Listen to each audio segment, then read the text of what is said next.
No sooner दॅनचा वापर. आता तुम्ही दोघं मित्र समजा बसला आणि तुम्हाला त्याला सांगायचं की इंग्लिशमध्ये सांगायचं आहे की मी कॉलेजमध्ये पोहोचलो कीच मला ती दिसली. इंग्लिशमध्ये कसं बाबा आपण एकदम easy.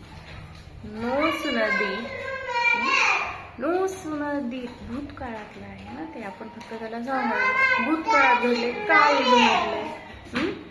No sooner did I reach the college than I saw हर.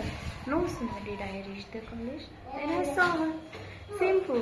आता ह्यालाच आपण दुसऱ्या ह्याच्यामध्ये कसं म्हणतो, ॲज सून ॲजचा वापर करू. जसंच पोहोचलो तशीच दिसली. As soon as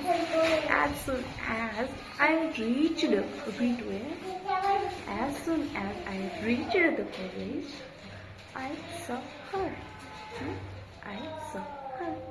simple. आता ह्याला तिसऱ्या पद्धतीने आपण कसं म्हणू शकतो, हार्डलीचा वापर करू. हार्डली वेन असं वापरतात तर कसं म्हणायचं, hardly had I reach. Had असल्यामुळे V3 वापरायचं. Hardly had I reached the college when I saw her.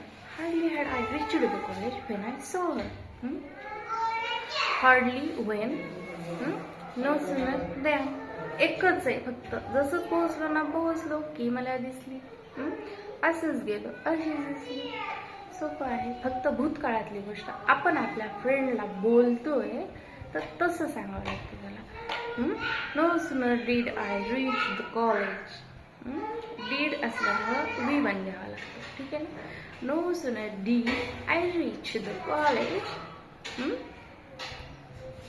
Than I saw her.